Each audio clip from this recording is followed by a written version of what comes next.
앞뒤로 같이 인사합니다. 주님은 여전히 당신을 사랑하십니다.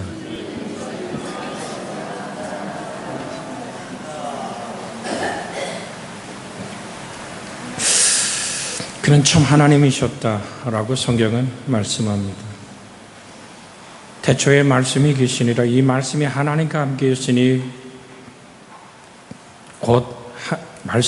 이 말씀은 곧 하나님이시니라고 요한복음 1장 1절로 4절에 말하고 있습니다.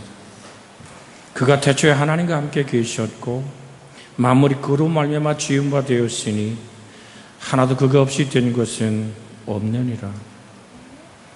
요한복음 1장 오늘 1절로 4절의 말씀을 읽어드리고 있습니다. 그 안에 생명이 있었으니 이 생명은 사람들의 빛이라. 18절에 이렇게 말씀하십니다. 본래 하나님을 본 사람이 없으되 아버지 품속에 있는 독생하신 하나님이 나타나셨느니라. 그 얘기를 14절에 이렇게 얘기합니다. 우리 한번 읽어볼까요? 같이 요한복음 1장 14절 같이 읽습니다. 말씀이 육신이 되어 우리 가운데 거하시며 우리가 그의 영광을 보니 아버지의 독생자의 영광이요 은혜와 진리가 충만하더라. 그가 참 사람 되신 이유가 뭘까요? 여러분, 구마리 장천에 계셔서 하늘 보좌의 위엄으로 우리를 통치하시는 권력과 독재자가 아니신 하나님, 그분은 참 사람 되신 이유는 성경은 이렇게 말합니다. 인자가 온 것은 마가복음 10장 45절에 섬김을 받으려 함이 아니라 도리어 섬기려 하고 자기의 목숨을 많은 사람의 대성물로 내어주려 함이라고 말씀하십니다. 어디까지 사랑하실까요? 내어주심의 사랑.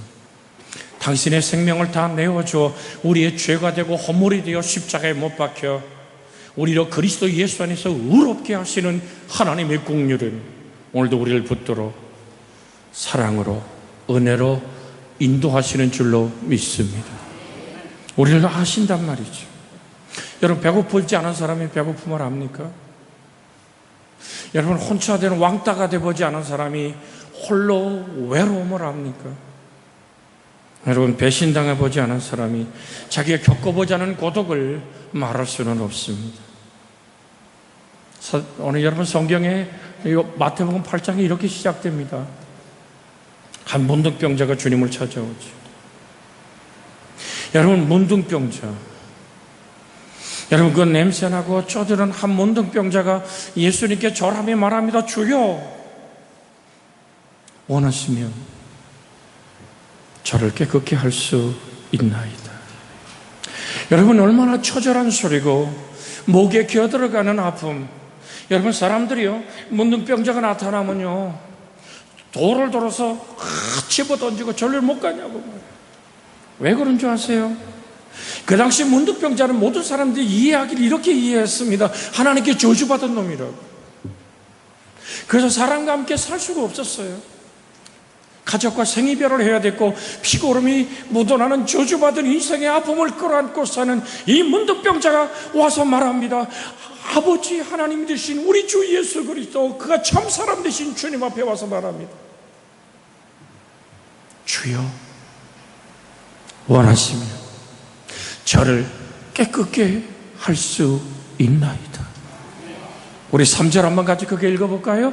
예수께서 손을 내밀어 그에게 대시며 이르시되 내가 원하는 이 깨끗함을 받으라 하신 즉시 그의 난병이 깨끗해지니라. 할렐루야. 여러분, 누구도 만지면 피고름이 손가락으로 올라오는 냄새나고 쪄들고 버려진 그 인생에게 주님을 말합니다. 내가 원하는 이 깨끗함을 받아라. 저주가 풀려주는 순간입니다. 아담에게 이렇게 말하죠. 아담아, 내가 하나님 아닌 것으로 하나님 삼으려고 할 때 내가 정말 이 선악과를 먹으면 하나님처럼 될 줄로 생각했더냐 말씀하던 주님, 그에게 이런 얘기를 합니다. 땅이 너 때문에 저주를 받아서 가시 원공키를 돋게 했다고. 첫째 아담을 통해 나타난 이 땅의 가시와 저주의 원공키들 가슴을 핥히고 아파하고 홀로 돼버리는 이 모든 저주받은 인생의 가슴을 둘째 아담이신 예수께서 씻어내시고 치료하시고 새롭게 하여 주시는 줄로 믿습니다. 여러분, 이렇게 떼약볕이 장렬한 떼약볕에 아무도 물길로 오지 않는 그 떼약볕에 말이에요, 물동이 들고 가는 여자가 있었어요. 물을 길른 여인에게 주님은 다가가는 거예요. 모든 동네 아낙네와 함께 깔깔거리고 웃고 함께 오늘 야채를 씻고 거기서 물을 길어서 너도나도 장난을 치는 수많은 여인의 아름다움을 거기서 벗어난 한 여인, 내면을 성경에 들여다보니까 뭐라 그럽니까? 내게 남편이 없어요 라고 말할 때 주님은 이렇게 말씀하십니다. 내게 5 남편이 있었는데 지금 사는 그 사내도 내 남편이 아니야. 얼마나 곤고하고 외롭고 버려진 여인일까요? 그런데 그 여인에게 가서 주님은 물을 좀 달라고 말을 건네십니다. 오늘 그 주님이 지쳐버리고 이 땅에 그 무엇인가 움켜잡고 의지해 보려는 우리에게도 말합니다. 네가 길어먹는 그 물은 또다시 너를 목마르게 할 수밖에 없단다. 내가 너에게 주는 물은 영원히 목마르지 않는 샘물이 되리라. 넌 더 이상 고독과 외로움과 손가락질의 지침에 목마르지, 그 사랑에 목마르지 않아도 돼. 사랑하는 여러분, 그 주님은 우리 곁으로 오셨습니다. 우리의 고독을 만지시는 그분은 오늘도 우리의 고독을 만지시는 줄 믿습니다. 날마다 우리의 짐을 지시는 주, 우리의 구원이신 하나님을 찬송할지라도. 여러분, 하나님 짐질 일이 뭐 있어요? 주님 이 땅에 참 사람으로 오시면 우리 짐 져주려고 오신 줄로 믿습니다. 마태복음 11장 28절에 뭐라고 말씀합니까? 수고하고 무거운 짐진 자들아 다 내게로 오라. 같이 한번 읽을까요? 수고하고 무거운 짐진 자들아 다 내게로 오라. 내가 너희를 쉬게 하리라. 나는 마음이 오냐고 겸손하니 나의 멍에를 메고 내게 배우라. 그래야면 너희 마음에 쉼을 얻으리라. 숨조차 쉴 수 없는 자존심이 깨져버린 사람, 돈은 여기저기서 움켜줘 봤습니다. 그 사람을 많은 사람들이 세리장이라고 말합니다.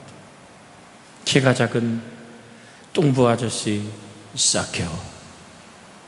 돈이 있어도. 여러분, 그 사람은 왜 그렇게 손가락질 받은 줄 압니까? 여러분, 일제강점기 같은 시절을 이스라엘 백성이 예수님 당시에 살았잖아요. 그런데 거기서 이스라엘 백성의 세금을 악착같이 걷어서 로마에 좀 주고 자기가 좀 뒷돈을 챙겼던 매국노, 우리 좀 무식하게 얘기할까요? 일본 놈 앞제비 같은. 그렇게 그 앞에서는 뭐라고 말할 수 없지만 뒤돌아서는 침을 뱉고 돌을 던지고 사람들 앞에 다가오면 슬금슬금 도망가 버리는데 그의 무너진 자존심, 돈은 가졌지만 마치 돼지 새끼처럼 취급받았던 이 삭개오가 마음에 견딜 수 없는 무너진 자존심을 가지고 그는 뽕나무에 올라가 주님을 보기 원합니다. 그때 주님이 수많은 무리와 함께 길을 걸어가고 있잖아요. 그 걷는 무리들이 정말로 찬양하고 경배하고 때로는 마치 12의 혈루병 앓은 여인처럼 예수님 옷장을 만지던 기적이 일어나는 하나님의 기쁨이 있었다고요. 그래서 오늘은 누구 집에 이 집에 들어가서 쉬시려나, 내가 오늘 어떻게 식사를 접대할까 꿈을 꾸는 사람도 있었는데 주님은 그 뽕나무 밑에 서 계신 거예요. 아무도 알아보지 못하는 뽕나무 숲, 그 정말로 그 고목의 뽕나무 숲에 숨어서 주님 오시는 것 한 번 보고 위로받기 싶었던 그 삭개오의 명들고 무너진 자존심을 세우시는 주님을 아십니까? 그 앞에 섰어요. 그리고 주님이 오라고 얘기합니다. 삭개오야, 이리 오너라. 할렐루야. 오늘 내가 내 집에 가서 쉬겠다고 말씀하시는 이 하나님의 놀라운 그 사람 되심의 품으심의 역사를 우리는 오늘 주 안에서 만나야 될 줄로 믿습니다. 사람들이 막 수근수근하지. 이야, 저 뭔 얘기야? 아니, 우리 식으로 얘기할까? 저런 잡놈의 새끼의 집에 그래 주님이 들어간단 말이야. 많은 사람들이 오늘 삭개오의 오늘 그 행적을 보고 예수님이 그곳에 가는 것이 못마땅했음에도 불구하고 주님은 그곳에 가서 자리를 펴시고 그곳에 가서 식탁을 나누십니다. 삭개오의 가슴 속에 자존심이 살아나고 하나님의 영성이 살아나고 나도 본래 하나님의 자녀였다는 확실히 일어서자 삭개오는 이렇게 선포합니다. 내 가진 재산의 절반을 가난한 사람에게 주어 나누어 주겠습니다. 내가 네 곳을 도색한 것이 있으면 내가 4배나 갚겠습니다. 여러분 기억하십시오. 인생의 모든 아픔에 고난의 뒷자락에서 불 밝히지 못하고 아파하는 여러분의 숨은 그림자의 가슴을 주님 오늘도 빛으로 비추시길 원합니다. 그가 있는 곳은 빛이라고 말합니다. 그 안에 생명이 있었으니 이 생명은 사람들의 빛이라. 그거 하시려고 오셨거든요.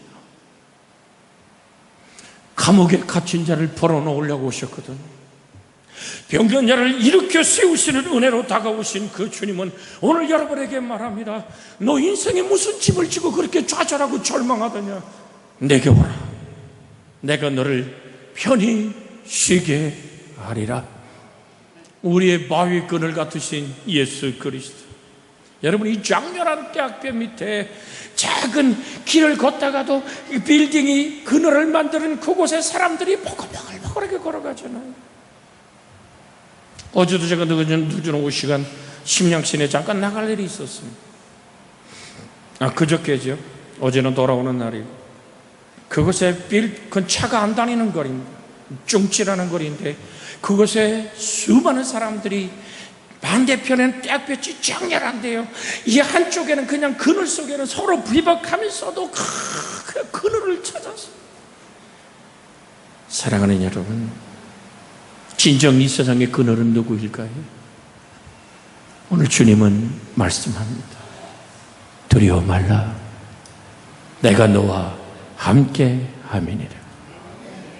놀라지 말라. 나는 너의 하나님이 됨이니라.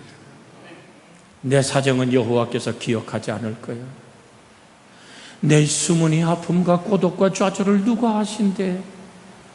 나는 수없이 드렸는데 그 기도는 응답지 않는 외로움과 절망에 빠진 사람에게 성경은 이렇게 여러분의 목사를 통해 대답합니다. 이사야 40장 28절로 34절에 이렇게 말씀합니다. 너는 알지 못하이느냐 듣지 못하이느냐 영원하신 하나님 여호와 땅 끝까지 창조하신 이는 피곤치 않으시며 곤비치 않으시며 명철이 한이 없으시며. 자, 피곤한 자에게 29절 한번 같이 읽어볼까요? 피곤한 자에게 능력을 주시며 무능한 자에게 힘을 더하시나니. 할렐루야. 정말로 이 땅에 많은 젊은이들이 쓰러지고 오늘 소년에도 곤비하고 피곤하고 곤비하에 자빠지고 쓰러지는 이 세상 속에 주님은 말합니다. 너의 피곤함이 내 귀에 들려지었다. 너 스스로 앞날이 하얗게 지워지며 어떻게 살아갈지 모르는 그 무능한 눈물이 내게 들려졌다라고 말씀하시는 그 하나님의 목소리를 들으실 수 있기를 주의 이름으로 부탁을 드립니다. 그래서 오늘 이 시간 참사람 되신 우리 주님을 앙망하는 여러분과 제가 되기를 주의 이름으로 소원해 드립니다. 손이라도 피곤하며 곤비하며 장정에서 넘어지며 쓰러지되 오직 여호와를 앙망하는 자는 새 힘을 얻으리니 독수리가 날개치며 올라감 같을 것이. 다른 박자라도 곤비치 않겠고 걸어가도 피곤치 않으리라고 주님은 오늘도 이사야 40장 34절을 통해서 우리에게 오늘 말씀하고 계시는 줄로 믿습니다. 주님이 여러분의 손을 오늘도 붙잡고 계십니다. 이사야 40장 34절에 있는 말씀 한 번 더 드립니다. 오직 여호와를 앙망하는 자는 새 힘을 얻으리니 독수리가 날개치며 올라감 같을 것이요 다른 박질하여도 피곤치 않고 걸어가도 곤비치 아니하리라. 한 번 더 읽어볼까요? 31절 시작. 오직 여호와를 앙망하는 자는 쉼을 얻으 독수리가 날개치며 올라감과 들 것이요 다른 박자라도 곤비치 아니하겠고 걸어가도 피곤치 아니하리로다. 아멘. 그 하나님을 앙망하십시오. 그 주님의 그늘 밑으로 돌아오십시오. 내 멍에를 메고 내게 배우라. 그러면 너희 마음이 쉼을 얻으리라. 늘 드립니다마는 그 당시에는 어미소와 새끼소가 한 멍에 밑에서 밭을 갈았답니다. 멀리서 보면 어미소와 새끼소에 같이 멍에가 걸린 것 같은데요, 실은 엄마소가 멍에를 걸머쥐고 새끼소는 밑에서 밭을 가는 걸 배우는 거예요. 오늘따라 엄마가 왜 저렇게 힘줄을 쭉 세워서 저렇게 땀을 흘리고 왔다 갔다 할까?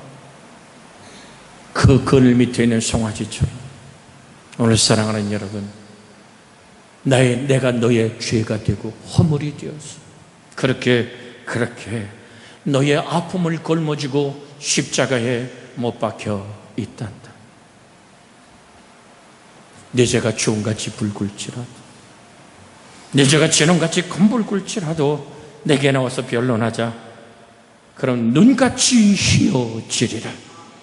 주님의 우리를 부르시는 그 부름의 은총 앞에 우리는 한없는 감사를 드릴 수 있기를 주의 이름으로 부탁을 드립니다. 주님이 빈들에서 말씀을 전했죠. 아침 나절부터 저녁까지 그 우묵하게 파인 것 같은 그 골짜기에서 주님은 계속 하나님의 말씀을 전합니다. 조금 내려가면 갈릴리 호수가 이렇게 있지요. 참 주님이 기가 막혀요. 주님이 거기 앉아 말씀하시면 이게 공명을 일으키는 그런 지역이었습니다. 그곳에 가서 주님이 산상수훈을 말씀하시고 모인 무리들에게 복음을 전하던 그 놀라운 들판을 봤을 때 역시 하나님이십니다 할 수 있죠. 말씀을 들었는데요, 이제 우리에게 집회가 다 끝났어요. 돌아가야 되잖아요. 그런데 주님은 배고픔에 아픔을 하시는 주님은 그들의 굶주림에 오늘 소리를 들으시는 거죠. 저들에게 말합니다. 야, 그냥 돌려보내면 안 되겠어. 저들이 배고프거든. 그랬더니 빌립이 금방 계산기를 두드리기 시작해요. 아니 주님, 이 무리들이 몇 명인데요. 여러분, 이게 우리의 계산 아닙니까?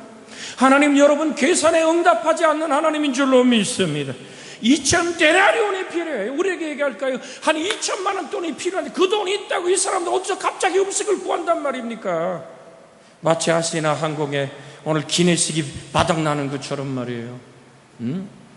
여러분, 그렇게 이 무리들이 남자만 5,000명, 여자까지 하면 2만 명의 사람들을 어떻게 책임질라 그래요? 여러분 보십시오. 근데 주님은 말합니다. 여러분, 빌립의 계산 속에 주님은 대답하지 않아요. 그런데 안드레라는 친구가 여러분 잘 알듯이 도시락 하나를 이렇게 들고 와요. 도시락 하나를 이렇게 들고 와요. 그런데 이게 뭘 좀 되겠어요? 그랬더니 주님이 도시락을 받으시고 엄청난 선포를 합니다. 그저 좀 때를 지어 앉게 해. 주님의 목소리에 우리는 귀를 기울일 수 있기를 주의 이름으로 부탁을 드립니다. 주님의 측은지심, 그리스도 안에서 모든 것이 가능한 참 사람 돼서 오늘도 우리를 끌어안으시는 주님의 그 놀라운 사랑을 기억하십시오. 생각해 보세요. 한 2만 명 모이는데, 여러분, 도시락 하나 들고 기도하는 예수. 여러분, 이건 여러 각도로 바라봤을 때 조롱받을 수도 있고요. 제자들이 봤을 때 우리 스승이 오늘 좀 정신이 좀 이상한 거 아니야? 라고 의문할 수도 있어요. 기도하자 그러는데 과연 같이 눈 감고 기도하는 사람이 몇 명이나 됐을까요? 주님 하늘로 기도한 다음에 앉힌 다음에 떡을 내어주기 시작해. 보리떡 5개, 물고기 2마리. 제자들은 어떻게 들여다봤겠지. 아니, 보리떡 5개, 물고기 5마리로 주님의 꽃을 떼어주기 시작합니다. 떼어주기 시작합니다. 그런데 그 떼어주는 떡과 그 놀라운 생선이 오늘 모자르지 않고 그들이 12바구니 남도록 풍요롭고 넉넉한 배부름의 축복을 허락하신 줄 믿습니다. 빌립보서 4장 19절에 이런 말씀이 있습니다. 나의 하나님이 그리스도 예수 안에서 영광 가운데 그 풍성한 대로 너희 모든 쓸 것을 채우시리라. 같이 한번 읽을까요? 시작. 나의 하나님이 그리스도 예수 안에서 영광 가운데 그 풍성한 대로 너희 모든 쓸 것을 채우시리라. 중요한 것은요, 그리스도 예수 안에서. 너희가 내 안에 있고 내 말이 내 안에 있으며 무엇인지 원하는 대로 구하라. 그리하면 이루리라. 내게 능력 주면서 내가 모든 걸 할 수 있다고 고백한 빌립보 4장 13절의 말씀처럼 하나님은 우리 영혼 안에 구하는 간구 속에 자족하는 비결을 허락하여 주시는 줄로 믿습니다. 그 11절부터 읽어야 돼요. 11절, 12절, 13절. 우리 화면부 같이 읽습니다. 내가 궁핍함으로 말하는 것이 아니라 어떤 형편이든지 나는 자족하기를 배웠느니 낮은 비천에 처할 줄도 알고 풍부에 처할 줄도 알아. 모든 일과 배부름과 배고픔과 풍부와 궁핍에 처할 줄 아는 일체의 비결을 배웠노라. 내게 능력 주신 자 안에서 모든 것을 할 수 있느니라. 할렐루야. 네가 부유하고 가난하더라도 주님 주신 그 놀라운 마음의 평강으로 살아내는 방법을 얘기하고 있는 거예요. 배부르기 때문에, 배고프기 때문에 네가 변덕을 떨고 이 땅에서 흡족하고 안 흡족한 오늘 그런 모든 상태가 아니라 내가 비천과 풍부에 처하고 배고픔과 배부름 안에서도 자족할 수 있는 주님 한 분이면 족하고 하나님의 사랑 하나면 충분한 그 모든 걸 넉넉히 이길 수 있는. 그래서 하나님은 광야에서 이스라엘 백성에게 그걸 가르친 겁니다. 아침에 일어나면 만나를 거두러 나가. 그랬더니 어떤 사람은 그냥 욕심껏 거둡니다. 저 사람은 식구가 3사람인데 10명도 못 걷어. 그런데 그러고 보니까 다른 사람은 뭐 한 식구 8명인데 한 2사람밖에 못 거두고 오는데 성경이 이렇게 말합니다. 많이 거둔 자도 남지 않고 적게 거둔 자도 모자르지 않더라. 하나님이 채우심의 은혜. 여러분이 가진 부여가, 건강이, 아름다움이, 배움이, 남이 갖지 못한 오는 달란트들이 우리에게 어떤 만족을 주는 것이 아니라 그것을 주신 주님으로 행복한 사람, 그것이 오늘 참 사람 되신 우리 주님이 우리에게 말씀하고 계시는 사랑인 줄로 믿습니다. 내게 능력 주신 자 안에서 내가 모든 걸 할 수 있습니다. 그 능력이 누구라고요? 그리스도 예수. 할렐루야. 내 하나님이 나의 하나님이 그리스도 예수 안에서 영광 가운데 풍성한 대로 모든 쓸 것을 채우시는 하나님의 은총을 경험하기 원합니까? 주님께 구하십시오. 찾으십시오. 두드리십시오. 그 주님은 그렇게 사람 되셔서 우리의 아픔을, 우리의 배고픔을, 우리의 외로움을, 우리의 병들음 속에 손을 얹으심을 갑갑하여 앞길을 보지 못하는 장님을 향해서 오늘 제자들이 그 당시 그 조금 유대인들이 조금 우리 생각과 좀 다른 것 같아요. 제자들이 가서 묻잖아요. 주님, 저 사람이 눈물 안 줘서 이게 구걸하고 있는 게 자기 죄 때문이요? 죄비? 아니면 할아버지 죄 때문이요? 완전히 싸잡아서 죄인으로 취급해버리는 그 인생을 주님은 뭐라고 얘기합니까? 자기 죄도 아니고 부모의 죄도 아니다. 하나님의 영광을 위한 것이니라. 사랑하는 여러분, 때가 차면 여러분의 고독에 그 빈들에 하나님의 놀라운 영이 임하며 광야가 아름다운 밭으로 아름다운 밭이 아름다운 숲을 이루는 영광으로 주장하시는 하나님의 영광을 경험할 줄로 믿습니다. 왜? 그는 참 하나님이시며 참 사람이셨기에. 자녀들이, 성경 이런 말씀이 있습니다.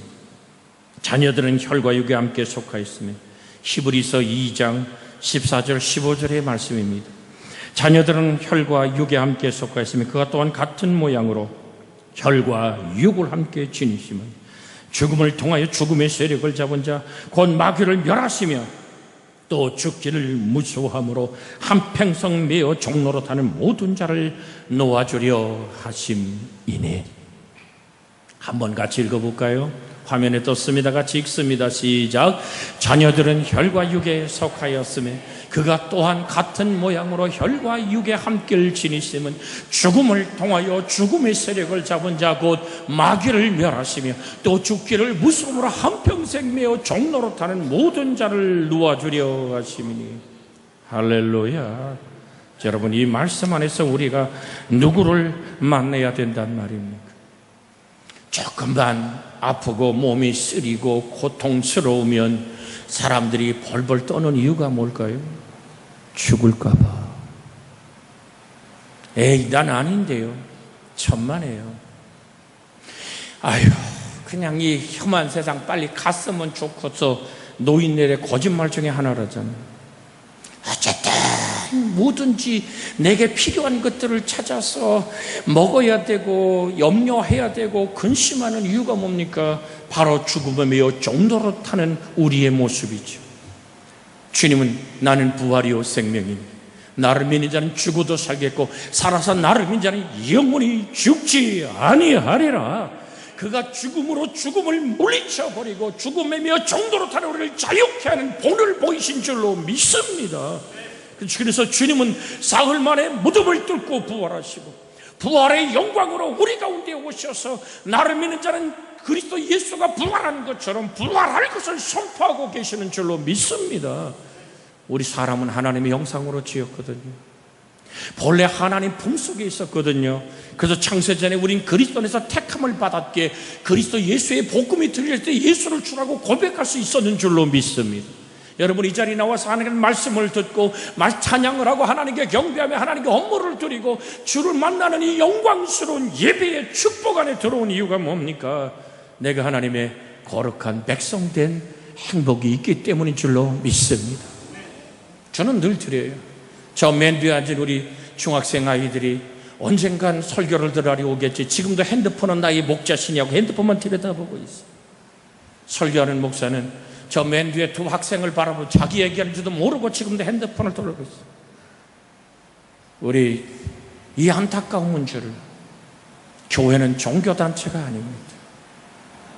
교회는 여러분 종교의 조직체가 아닙니다. 생명의 유기체인 줄로 믿습니다. 저 아이들이 언젠가는 지금 자기에게는도 몰라요. 핸드폰을 주고 받는 것처럼 그리스도에게 적셔지는 그날이 오기를 목사는 새벽에 무릎 꿇고 가슴 아리하며 눈물로 기도합니다. 여러분의 자녀를 위한 그 기도 하나님께 드려줄 수 있기를 주의 이름으로 소원해 드립니다. 내 부모가 오늘 장로님이요 권사님이요 오늘 또한 오늘 안수집사요 하나님께 평생을 드린 오늘 부모 밑에서 자란 자녀들이 주님의 일하는 것 자체를 꺼려하죠. 그 어느 날인가는 내 부모가 하나님께 왜 그렇게 충성을 다했는지를 이해하는 그날이 영원 열려지는 축복이 있기를 주의 이름으로 축원해 드립니다.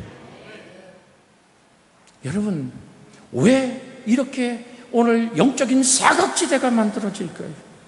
예수 죽음, 내 죽음, 예수 부활, 내 부활의 확실한 하나님의 고백의 믿음이 여러분을 사로잡지 않아서 그래요. 성령이 임하셔야 될 줄로 믿습니다. 내가 너희를 떠나는 것이 유익하다고 하신 이유가 뭡니까? 보혜사 성령이 너희 가운데 오시면 너희가 어디서 와서 어디를 가고 왜 사는지를 분명히 알게 하시는 하나님의 공유를 경험할 줄로 믿습니다. 여러분 마르다와 마리아도 이해 못했거든요. 부활의 날은 살 줄로 믿어요 라고 다가갔던 마르다에게 주님은 무덤에 갑니다. 여러분 예수님은 조문하러 장례식장에 간 게 아닙니다. 무덤에 간 게 아닙니다. 사람들이 오르륵 따라갑니다. 지금 뭔 소리 하는 거예요?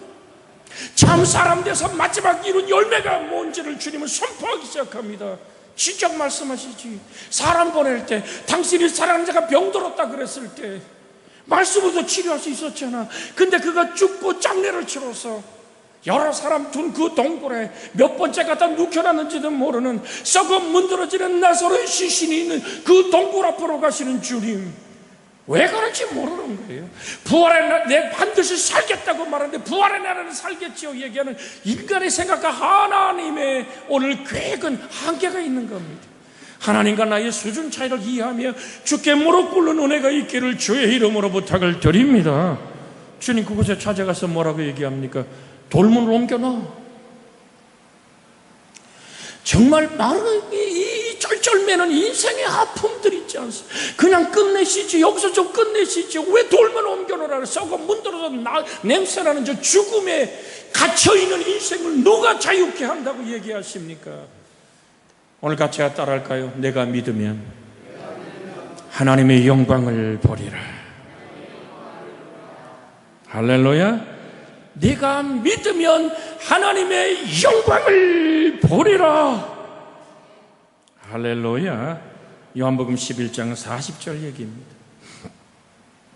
같이 한번 읽습니다. 시작. 예수께서 이르시되 내 말이 내가 믿으면 하나님의 영광을 보리라 하지 아니하느냐. 그 전체의 얘기를 성경으로 읽어볼게요. 39절 40절 함께 읽을까요? 시작. 예수께서 이르시되 돌을 옮겨 놓으라 하시니 그 죽은 자는 너희 말하다가 이르되 주여 죽은 지 나흘이 되었으며 벌써 냄새가 나나이다.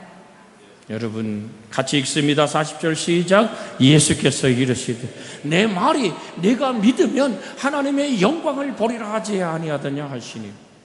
여러분 우리는 상황이 바뀌길 원하지만 하나님은 말씀을 주십니다. 이걸 기억하셔야 돼요. 하나님은 말씀으로 우리에게 다가와 말하시는 줄 믿습니다. 하나님 말씀 자체가 하나님의 행동이고 말씀 자체가 현실입니다. 빛이 있으란즉 빛이 있었습니다. 오늘 돌문을 옮겨 놓으라. 내가 믿으면 하나님의 영광을 보리라. 지금 살아서 안에서 문 두드리냐 이게 아닙니다. 이미 예수님은 나사로를 살리기로 결정하셨고 나사로 안에 예수님은 살아 있습니다. 근데 그는 동굴 속에서 썩은 문드러운 냄새로 붉은 물이 줄줄 흘러가는 시체에서 썩는 물이 흐르고 있는 나사로를 향해서 어떻게 하겠다는 얘기요. 이것이 성육신하신 예수 그리스도의 우리를 이해하심의 최후의 모습은 뭐냐면 주께서 소리쳐 말합니다. 자, 이제가 42절부터 같이 한번 끝절 43절까지 읽을까요? 시작. 항상 내 말을 들으시는 줄을 내가 알았나이다. 아니 41절부터 읽어야 돼요. 잘못 봤어요. 같이 읽습니다. 시작. 돌을 옮겨 놓으니 예수께서 눈을 들어 우러러 보시고 이르시되 아버지여 내 말을 들으시는 것을 감사하나이다. 항상 내 말을 들으시는 줄 내가 알았나이다. 그러나 이 말씀 없는 것을 둘러선 무리를 위함이니 곧 아버지께서 나를 보내신 것을 그들로 믿게 하려 함이니이다. 이 말씀을 하시고 큰 소리로 나사로야 나오라 부르시니 죽은 자가 수족을 배로 동이채로 나오는데 그 얼굴은 수건에 쌓였더라. 예수께서 이르시되 포로노와 따내게 하라 하시니라. 할렐루야. 죽어 썩은 냄새나는 죽음에 미어 종노릇하는 우리를 놓아 주려 자유케 하시는 그리스도의 죽음을 이기신 부활을 열매 맺게 하시던 주님은 당신 말씀 자체가 현실임을 말씀하고 있습니다. 그런데 중요한 것은 내가 믿으면 여러분 내 생각과 내 이론과 내 모든 것을 오병의 기적을 일으키는 주님의 도시락 앞에 조롱하면 그 기도에 동참하지 못했던 많은 무리들처럼 예수님이 돌문 옮겨놓으라고 말할 때 오늘 그것을 망설였던 마르다처럼 우리는 신앙에 주저거리고 있습니까? 할 수 있거든이 무슨 말이야. 믿는 자에게 능치 못함이 없다라고 말씀하시는 그리스도 앞에서 한쪽은 아이가 버벅거리고 쓰러지고 거품을 물고 나둥글면 물에도 불에도 집어 던지던 그 아이의 아버지의 심정, 9 제자가 같이 안수했음에도 불구하고 치료보지 못한 아이를 향한 애비의 눈물, 그 앞에 주님은 선포합니다. 내가 오늘 할 수 있거든이 무슨 말이냐. 믿는 자에게 능치 못함이 없다고 마가복음 오늘 9장 23절에 말씀하고 계시죠. 그때 아버지의 대답이 뭡니까? 오늘 24절 한번 읽어볼까요? 시작. 곧 그 아이의 아버지가 소리질러 이르되 내가 믿나이다. 나의 믿음 없는 것을 도와주소서 하더라. 할렐루야. 주님은 믿음 없는 아비의 모습까지도, 죽음의 망설이는 마르다와 인생을 향해 눈물 흘리시던 주님은 그렇게 사람 되셔서 죽은 자의 부활에 이르도록, 아비의 신음소리에 이르도록, 믿음 없는 그의 흔들리는 신앙을 향해서도 주님은 굳세게 하시는 능력으로 오늘도 붙들어 주시는 줄로 믿습니다. 참 사람 되신 주님은 우리를 이해하시고 도우시는 좋으신 하나님이심을 바라보며 이 시간 함께 기도하기를 원합니다. 주여, 하나님 지금 이 순간 나의 작은 신음에도 응답하시는 예수님 앞에 어려움과 아픔을 기도로 올려드리기를 원합니다. 아버지 참 사람 되셨기에 마지막 죽음을 이기시고 부활하신 주의 영광의 부활은 우리의 생명의 부활이 됩니다. 참 사람이셨기에 그렇게 완전히 이해하고 도우시는 하나님, 오늘 여러 가지 신음과 외롭고 고독한 자를 만나시던 주님, 배고픈 자의 그 주님을 채우시던 주님, 오늘도 우리는 하나님 배신당한 아픔을 아시기에 가룟 유다의 돌아서는 눈물 앞에 우시던 주님, 닭 울기 전에 내가 나를 3번 부인하리라고 말씀하시던 그리스도의 심정은 다시 갈릴리 바닷가에서 그 베드로를 감싸 안는 사랑이었습니다. 오늘도 하나님, 그가 시험을 받아 고난을 당하신 적 시험 받는 자들을 능히 도우실 수 있으신 주님의 손을 붙잡사오니 우리에게 은혜를 베풀어 주시옵소서. 우리를 이해하시고 우리를 도우시는 우리 주 예수님의 이름으로 기도하옵나이다. 아멘.